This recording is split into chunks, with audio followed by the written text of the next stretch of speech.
여러분들 스스로 이렇게 항목을 나눴을 때 만약에 그렇게 생각할 만한 것이 있으십니까? 다른 고난은 내가 그냥 다 이렇게 쉽게 쉽게 넘기는데 이 부분의 고난만큼은 참 내가 넘기기가 어렵고 내가 감당하기가 어렵습니다. 여러분들의 삶에는 어떤 그런 믿음 안에 있는 고난이 있으십니까? 바울 사도가 지금 고린도전서 10장 13절에서 이야기하는 이 고난의 목록들 가운데는 아마 우리가 지금 일상에서 느끼는 수많은 고난에 대한 부분들도 있고, 우리는 지금 느낄 수 없지만 당시 바울 사도는 느껴야 했던 고난도 있을 겁니다. 그것이 뭐냐면 바로 예수 믿는 것 때문에 죽을 수 있다는 어려움입니다. 당하는 고난 가운데 때로는 손가락질 당하고 비방당할 수 있습니다. 때로는 비난도 당할 수 있습니다. 때로는 조소 섞인 그 웃음을 우리들 눈앞에서 봐야 할 때도 있습니다. 그런데 예수 믿는 것 때문에 자신의 목숨을 내걸어야 하는 상황은 지금 우리가 살아가는 이 세상 가운데는 없습니다. 특별히 한국적인 우리들의 상황 속에서는 더더욱인다나 없습니다. 몇몇 이슬람권에 선교하는 선교사님들이라든지 아니면 어디 오지에 가서 선교하는 그런 분들에게나 해당되는 것 정도로 우리는 생각할 때가 참 많이 있습니다. 근데 바울 사도가 지금 이야기하는 감당할 수 있습니다, 감당할 만한 고난만 주십니다라고 하는 그의 고백 속에는 자신의 목숨을 내 걸어야 하는 그것까지도 포함되어져 있다는 겁니다. 여러분들은 어떠십니까? 목숨을 내 걸어야 하는 생명의 위협을 느껴야 하는 그 고난, 여러분들은 감당할 만한 고난이라고 고백하실 수 있으시겠습니까? 혹시 다른 건 다 견뎌도요, 생명의 위협을 느끼는 거, 그것만큼은 하나님 저한테 어렵지 않겠습니까? 혹시 그런 마음이십니까? 우리는 피부로 닿을 만한 그런 상황에서 살지 않습니다. 하지만 그런 고난이 여전히 존재하는 건 사실입니다. 자, 그런데 고린도전서 10장 3절에 나오는 이 말씀은, 여러분과 함께 읽었던 오늘 사도행전 14장 19절에 나오는 이 말씀이 있은 이후에 바울 사도가 고백하는 겁니다. 바꿔 말하면 돌에 맞은 그 경험을 한 다음에, 하기 전에 그렇게 고백한 것이 아니라 한 다음에 그가 고백하는데, 내가 감당할 수 있을 만한 고난만 주십니다라고 하는 고백입니다. 더 나아가서 고린도 후서에 보게 되면 바울 사도가 자신이 선교 여정을 걸어가면서 당했던 고난들을 하나하나 열거합니다. 내가 40에서 하나 감암매를 몇 번 맞았고, 내가 돌에 맞았고, 내가 파손했고, 강의 위험과 산의 위험과 짐승의 위험과 동족의 위험과 나열했을 때 그 중에 돌에 맞았다라고 하는 건 어디를 이야기하는 거냐 하면, 여러분이 함께 읽은 그 사도행전 14장에 지금 돌 맞는 이 장면입니다. 고린도 전서보다도 후에 쓰여져 있는 고린도 후서에서도 바울 사도는 루스드라에서 돌 맞았던 걸 기억하고 있습니다. 잊지 않고 있다는 겁니다. 그런데 동시에 그 고난을 바울은 어떻게 고백하냐 하면, 내가 감당할 만한 고난이었습니다. 내가 감당할 수 있는 고난을 하나님이 나에게 주신 겁니다 라고 하는 고백을 그가 그 사건 이후에 하고 있다는 겁니다. 생명을 걸어야 하는 그 고난을 감당할 수 있다라고 고백하는 그 바울의 모습을, 그리고 그 사건이 일어났던 오늘 사도행전의 현장을 살펴보면서 오늘 우리에게 주시는 교훈의 말씀을 저희가 잠시 생각을 해보려고 합니다. 저희는 2주 전에 루스드라에서 있었던 사건들을 기억합니다. 바울 사도와 바나바가 전도하면서 그곳에서 나면서부터 걷지 못했던 한 사람을 치유에 일으키는 사건을 통해서 사람들은 바울과 바나바를 신의 현현으로 알았습니다. 자신들이 믿고 있는 신 제우스와 헤르메스로 알고 와서 제사까지 지내려고 했던 모습을 우리는 이미 살폈습니다.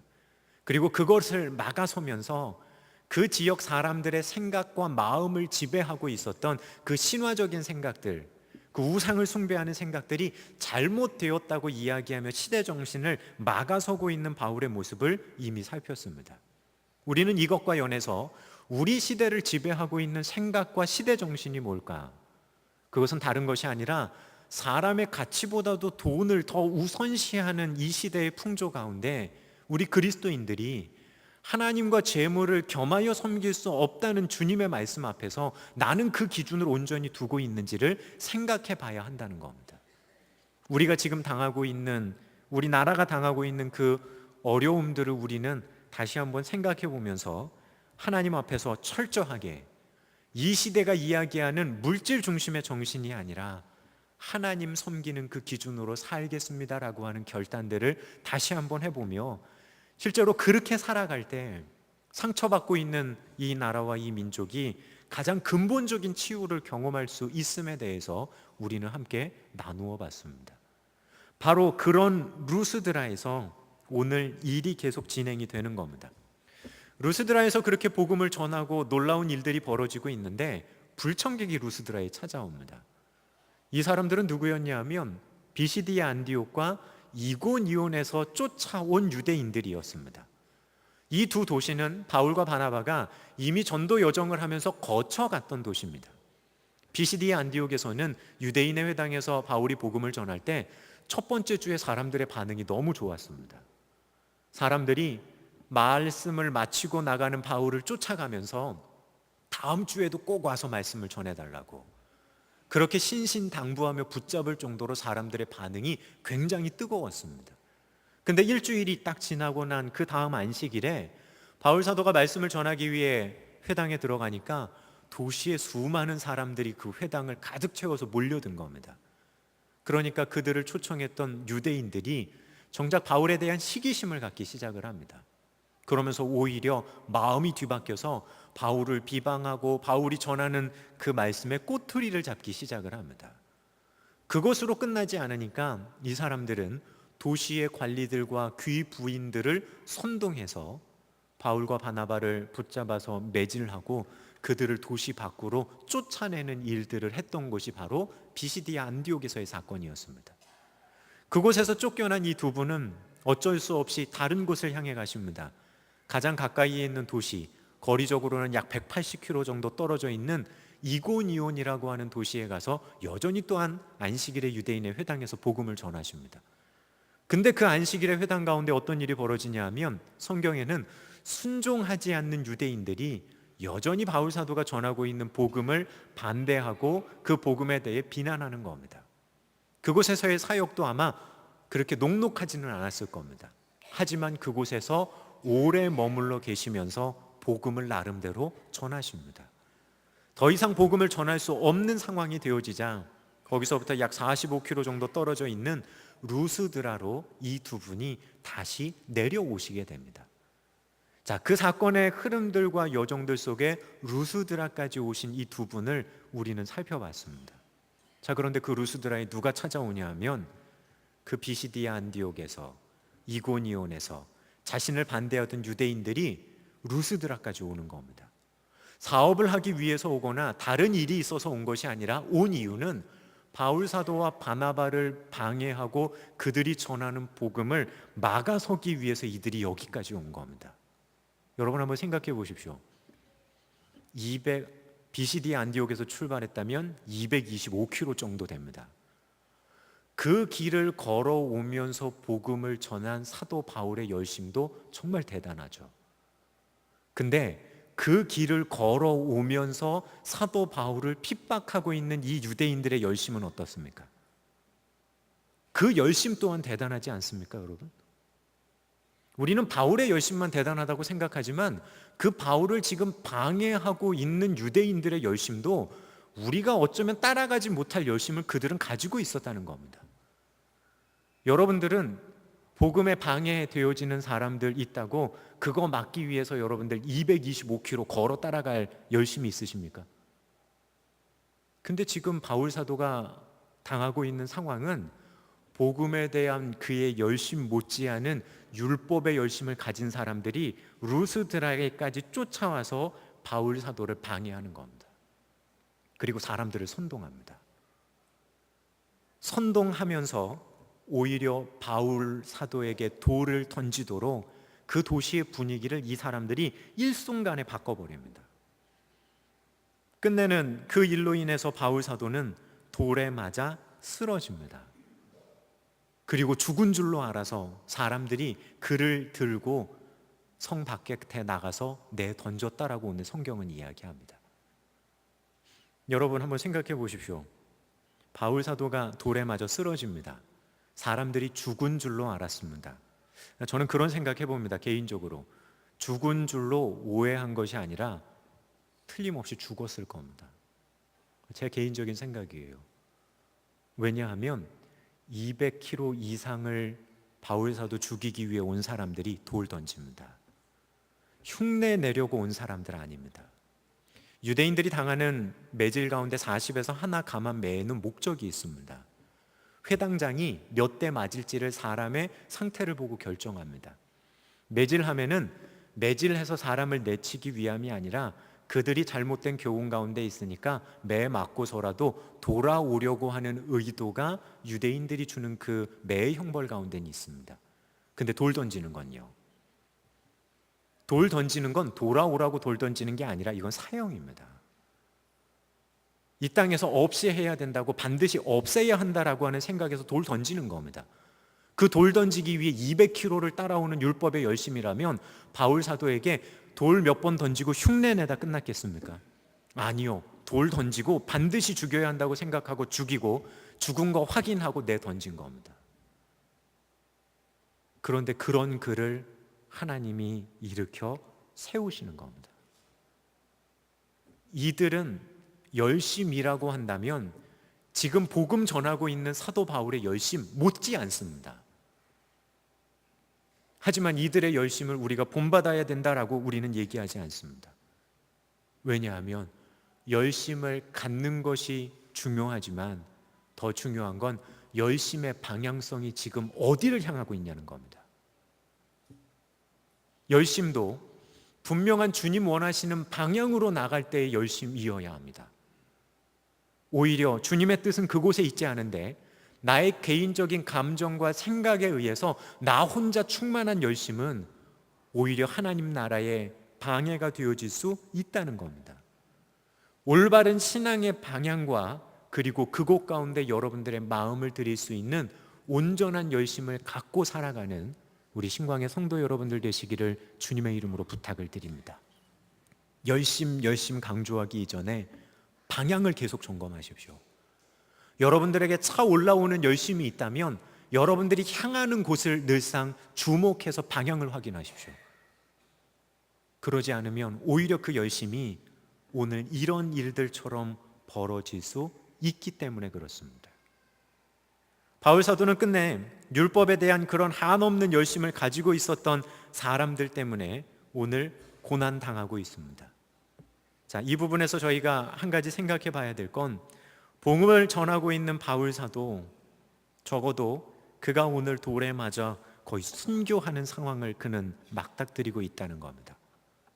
자, 그런데 루스드라에 복음을 전하던 사람이 바울만 있었던 거 아니죠. 바울 옆에는 1차 전도 여정 가운데 꼭 누가 함께 따라다닙니까? 바나바가 같이 다녔습니다. 그런데 막상 돌에 만드는 이 이야기 가운데는 바나바의 이야기가 기록되지 않습니다. 바울이 돌에 맞은 걸 기록하고 있습니다. 많은 사람들은 이 부분에 대해 이런 이야기를 합니다. 아마 바나바가 돌에 맞는 이 위급한 상황 속에서 아마 다른 일이 있어서 그 자리에 없었던 것으로 여겨진다고. 아마 이곳에서 일이 아닌 다른 일로 그 자리에 없는 동안 바울이 이런 험한 일을 당했다라고 많이 생각합니다. 그렇게 생각해도 별 문제가 없습니다. 하지만 우리가 좀 주목해 봐야 할 것은 당하는 이 고난을 왜 바울만 당했을까라고 하는 부분은 좀 생각해 볼 필요가 있겠죠. 때로는 우리는 이런 모습들 가운데 하나님 불공평하신 거 아닙니까? 그렇게 열심히 전했으면 둘 다 모면할 수 있으면 둘 다 모면하게 하시지, 왜 바울은 이 고난 당하고 바나바는 그 시점에 거기에 없어서 고난을 면할 수 있게 하십니까? 라고 하는 우리는 그런 의문도 가질지 모릅니다. 실제로 우리 현재의 삶 속에서 동일하게 신앙생활하고 동일하게 예배드리고 동일하게 열심을 갖는 것 같은데 왜 내 삶에는 이런 일이 일어납니까? 라고 하는 우리의 질문과 별반 다르지 않은 질문이 되어질지 모릅니다. 자, 우리는 여기서 바나바는 안 당했고 바울이 당했고라고 하는 이 부분에 초점을 맞추는 것이 아니라 오히려 고린도 서신에서 오늘 설교를 시작하면서 여러분들에게 읽어드린 것처럼 바울 사도 스스로가 이 고난을 어떻게 고백하고 있는지를 우리는 집중해 봐야 됩니다. 바나바는 안 당했고 나만 당했어요 라고 그는 고백하지 않고 감당할 수 있는 고난이었습니다 라고 하는 그 말을 우리는 생각해 봐야 합니다. 바울 사도는 고린도 서신에서 그렇게 이야기하고 있다는 의미는 루스드라에서 돌 맞은 이 고난의 의미를 깨달아 알았다는 겁니다. 바나바와 비교하는 것이 아니라 내가 감당할 만했고 내가 이 일을 왜 당해야 하는지에 대해서 그는 알았다는 겁니다. 그 고난의 의미가 무엇인지를 알았고, 그리고 그 사건을 통해서 바울 사도는 더 먼 길을 바라볼 수 있었기 때문입니다. 이런 고민 한번 해봅니다.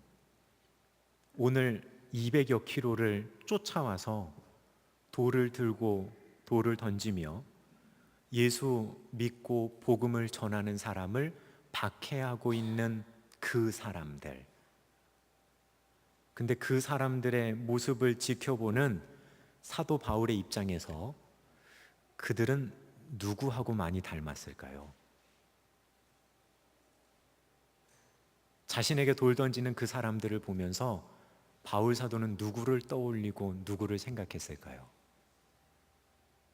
우리는 그걸 사도행전 9장에서 볼 수 있습니다. 사도행전 9장에 보면 한 사람이 나오는데 히브리식 이름으로 사울이라고 하는 이름을 씁니다.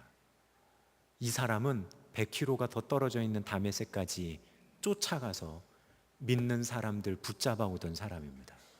그만큼의 율법에 열심하던 사람입니다. 예루살렘에서는 예루살렘의 집집을 오가며 이잡듯이 뒤져서 예수 믿는 사람들 끌어내서 박해하던 사람이었습니다. 또한 우리가 잘 알고 있는 스데반이 죽는 순교하는 그 돌 던지는 자리에 주도적인 역할을 하며 그걸 뒤에서 다 어쩌면 지도하고 조장했던 사람이 이 사울이라는 사람입니다. 자, 오랜 시간이 지난 다음에 이 사람이 지금 루스드라에서 누구를 만나냐 하면 과거의 자신을 보고 있는 겁니다. 자신이 예수님을 만나 회심하기 전에 자신과 동일한 열심을 갖고 있는 그 사람들, 자신이 했던 일과 동일한 일을 반복하고 있는 그 사람들을 바울 사도는 지금 루스드라에서 보는 겁니다. 남이 아니라 자기를 만나고 있는지 모릅니다. 예수 믿기 전에 자기를 그는 그곳에서 만나고 있었는지 모릅니다.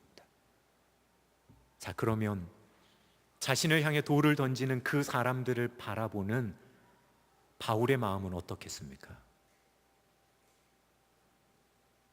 돌 던지고 있는 자기 자신의 모습을 보는 바울의 마음은 어떻겠습니까? 돌 던지는 그들을 보면서 화가 나고 분냄이 일어나고 언젠가 반드시 너희에게 내가 그대로 갚아줄 거야 라고 하는 그 마음을 가지고 그들을 보겠습니까?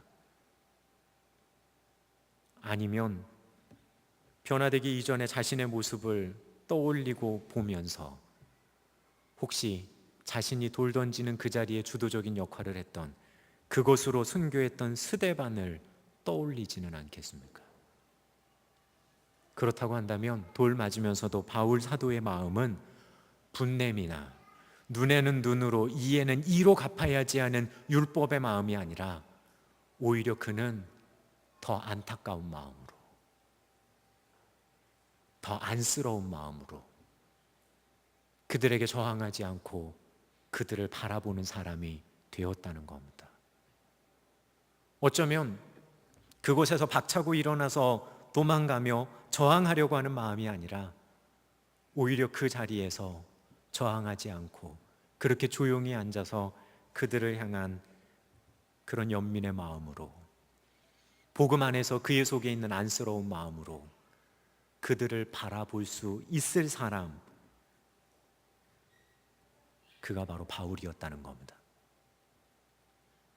끝내는 그 고난 가운데서 돌 던지는 사람들의 마음을 누구보다 잘 이해할 수 있었던 사람, 돌 던지는 그들의 열심을 이해할 수 있었던 사람, 그리고 그들의 마음을 조금이라도 알아서 그들을 향한 분냄이 아니라 오히려 예수 그리스도의 마음을 가지고 안쓰러운 마음으로 그들을 바라보며 어쩌면 기도할 수 있었을 사람,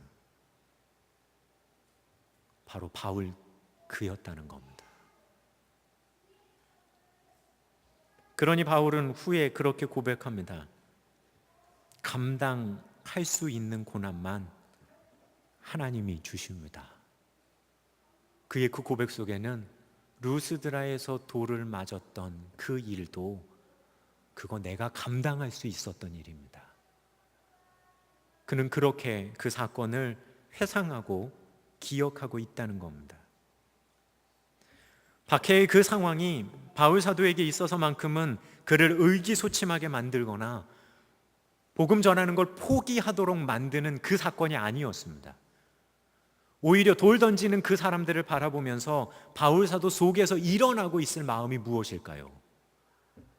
단순히 그들에게 반항하고 대항하면서 싸우는 마음이 아니라 오히려 그들 속에 있는 그 마음, 그 열심을 알기 때문에, 그리고 그와 동일한 상황을 경험했던 바울 사도는 내가 저들에게로 돌아가야 할 분명한 의미가 거기 있는 겁니다. 자신에게 돌을 던진 그 사람들에게 다시 돌아갈 수밖에 없는 마음이 돌 맞는 그 상황 속에서 그의 마음 속에 생겨날 수밖에 없는 겁니다. 왜냐하면 그들은 남이 아니라 어쩌면 변화되기 전에 자기 자신이기 때문입니다. 실제로 돌 맞고 쓰러져 있는 그를 데리고 바나바가 더베로 갑니다. 그리고 이 두 분이 더베에서 어떤 일을 결정하시냐면 돌아가야 되겠다. 우리를 파송한 시리아 안디옥으로 돌아가자. 그러면 더베에서는 가장 빠른 육로길을 따라서 쉽게 갈 수 있습니다. 가다가 바울 사도가 자신의 고향인 다소도 들를 수 있습니다. 근데 바울 사도는 어떤 결정을 내리냐 하면 더베에서 자신이 돌 맞았던 루스드라로 돌아옵니다. 그리고 그 루스드라에서 자신에게 돌을 던진 사람들이 있었던 이고니온으로 돌아갑니다. 그리고 이고니온에서 또 180km를 걸어서 돌 던졌던 비시디아 안디옥에 가서 교회를 든든히 세웁니다. 무슨 말인지 아십니까? 그는 자신에게 돌 던진 사람들에게 돌아가기 위해서 다시 200km 이상을 걸어가는 열정으로 그들에게 갑니다. 어떻게 이럴 수 있겠습니까? 돌 던지는 그 상황 속에서 어떻게 이럴 수 있겠습니까? 가장 중요한 건 하나님이 바울에게 주신 그 고난은 바울 사도가 후에 고백하는 것처럼 자신이 감당할 수 있는 고난이라는 겁니다. 비껴가거나 피해갈 필요 없이 자신이 당할 수 있는 그 고난. 그렇다고 한다면 그것은 더 이상 고난 아닙니다. 하나님이 바울 사도를 통해 하고 싶으셨던 일이셨고 바울 또한 그 상황들 속에서 온전하게 반응해 나가고 있다는 겁니다. 한 가지 분명한 건 이 사건을 통해 바울은 더 단단해졌습니다. 자신이 걸어가는 길 얼마나 소중한지를 깨달았고 그 길을 계속 걸어가야만 하는 이유를 확인합니다. 또한 언제 자신에게 찾아올지 모르는 그 박해의 현장들을 왜 감당해야 하는지 또한 그는 알게 됩니다. 변화되어진 바울의 이 모습은 과거의 자신의 모습을 볼 수 있었고 또한 그 가운데 완전히 바뀌어지는 이 드라마틱한 모습을 오늘 성경은 우리에게 이야기를 해줍니다. 육체의 상처는 남았을지 모릅니다. 하지만 이제 바울은 얘기할 수 있습니다. 내가 내 몸에 예수 그리스도의 흔적을 가졌다고. 그렇게 이야기할 수 있는 바울 사도, 그는 이제 완전히 복음 안에서 복음 들고 끝까지 걸어가는 믿음의 투사가 되어줍니다. 감당할 시험이었고 내가 능히 감당했고, 그리고 그곳 가운데 바울 사도는 하나님의 마음을 알게 됩니다.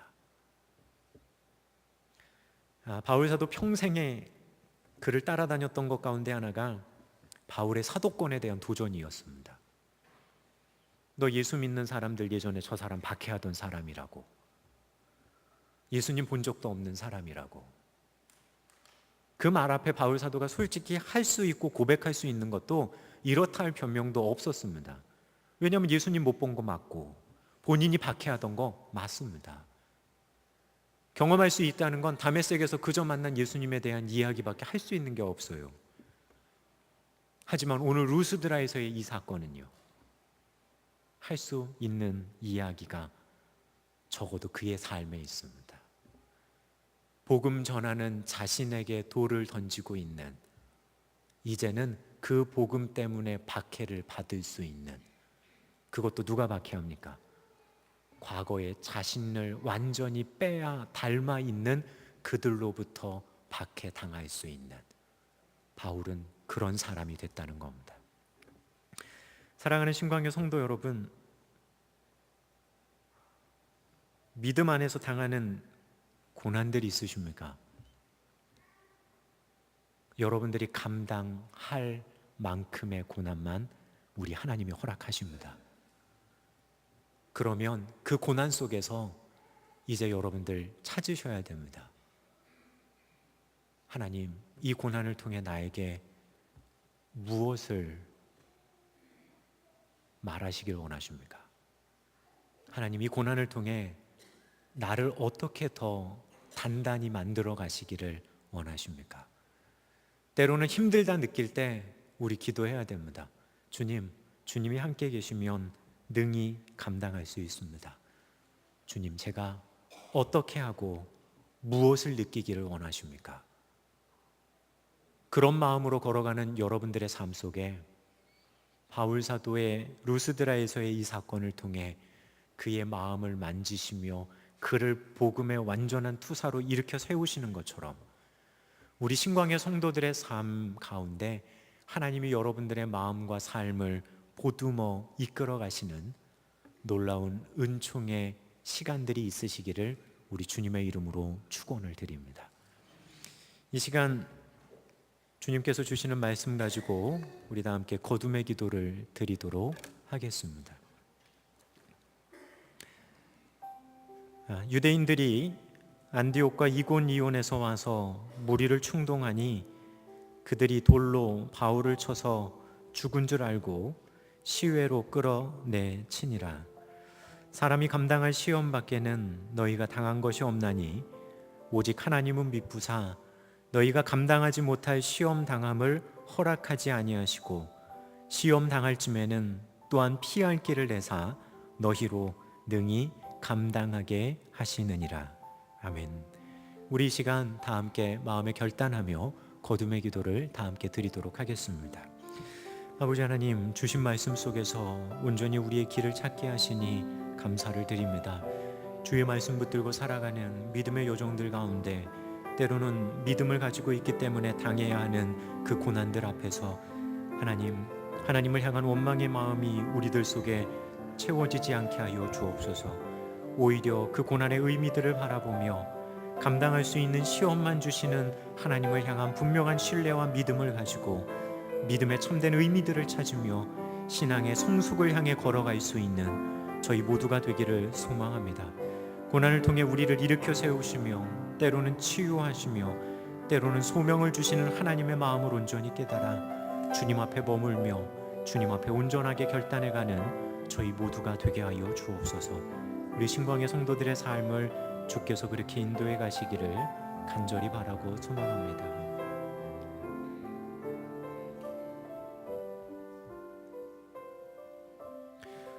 혹시 이 시간 믿음의 여정들 속에 주님을 향한 믿음 때문에 고난당하는 신광의 성도들이 있습니까?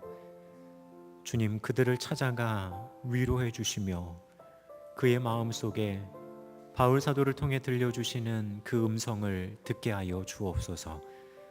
감당할 수 있는 시험만 허락하신다는, 나보다 나를 더 잘 아시고 우리의 머리카락까지 세시는 그 하나님의 세밀하신 인도하심을 경험하는 저희 모두가 되게 하여 주옵소서. 무엇보다 그 하나님을 향한 분명한 신뢰 속에 우리의 삶의 믿음의 여정을 걸어가는 우리 귀한 성도들 되게 하시며, 그러한 여정들 가운데 오히려 고난이 우리들의 신앙의 성숙을 향해 걸어가는 디딤돌이 되게 하시며, 그리스도의 장성한 분량에까지 이르러가는 아름다운 동기부여의 시간들 되게 하여 주옵소서. 성령께서 이곳에 모인 성도들 가운데 그렇게 함께하여 주셔서 고난을 이기며 고난이 주는 의미를 깨달으며 주님께 더욱더 가까이 나가는 저희 모두가 되게 하여 주옵소서. 성령의 신실한 인도하심이 우리 위에 함께하기를 간절히 바라오며 우리 주 예수 그리스도의 이름으로 기도드립니다. 아멘.